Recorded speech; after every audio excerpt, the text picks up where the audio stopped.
โย่วันนี้เรามาแนะนำเรื่องการแต่งโทนสตรีทแบบง่ายๆเนาะวันนี้เนาะเริ่มจากการถ่ายรูปด้วยโทรศัพท์มือถือเลยแล้วเราก็เปิดแอป Lightroom CC จากมือถือเพื่อมาแต่งภาพเลือกเปิดมาแล้วเราจะไปเข้าไปเลือกภาพที่เราถ่ายมาเนาะเมื่อกี้นี้เพื่อมาแต่งโทนสตรีทแบบง่ายๆ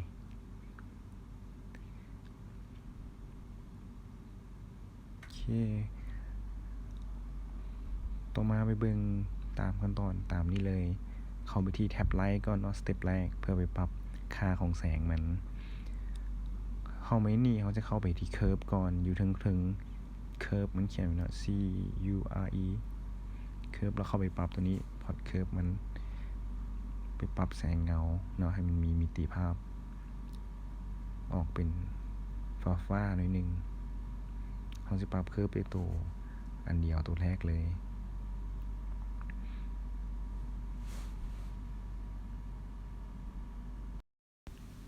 ต่อมาเนาะเขาว่าเพิ่ม exposure ให้สว่างลดไฮไลท์ภาพไวหุ้มเกินแล้วก็มาเพิ่มพวก shadow เปิดเงาเพิ่มไว้ให้มันมีความขาวแล้วก็ดันแบ็กนิดนึงต่อมาลดทีอุณหภูมิของภาพเนาะเพิ่มอุณหภูมิของภาพแล้วก็ลดความเข้มของสีนิดนึงต่อมาเข้าไปที่ mix ที่เป็นเรื่อง color ของมันไปดันความเข้มของสีเนาะสีแรกมันสีส้มก่อนดันทั้งกลางเนาะให้มันมีความเข้มของสีขึ้นต่อมาไปดันความเข้มของสีแดงขึ้นต่อมาไปปรับความสว่างของสีเขียวกับความเข้มของสีเขียวลงให้เป็นสี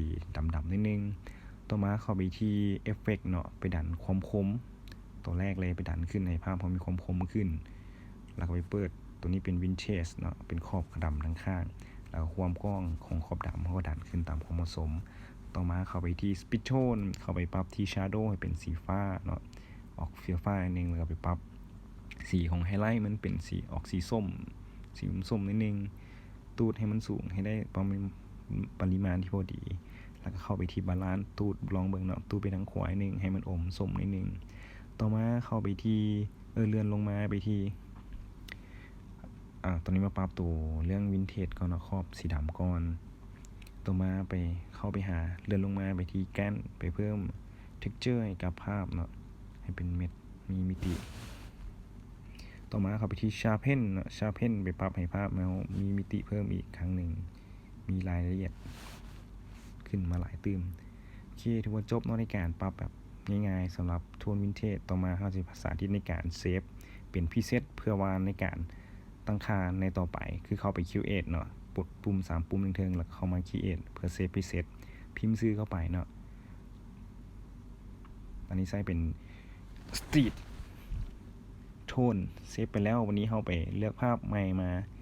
ที่เป็นแนวสตรีทมาเพื่อต้องการแต่งนะเลือกมา1ภาพพอเซฟเป็นพรีเซตไว้เมื่อหน้าเขาอยากมาแต่งโทนนี้เขาก็ใช้ได้ไงคือเขาคลิกเข้าไปพรีเซตเนาะเลือกรูปแล้วก็พรีเซต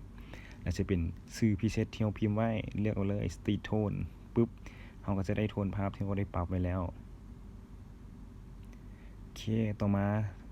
เขาจะเทสสาธิตอีกรูปหนึ่งเนาะแบบง่ายๆไปเลือกมาอีกนี่รูปเกือบงามเหมาะกับสตรีทเลือกมาแล้วเข้าไปที่พรีเซตแล้วก็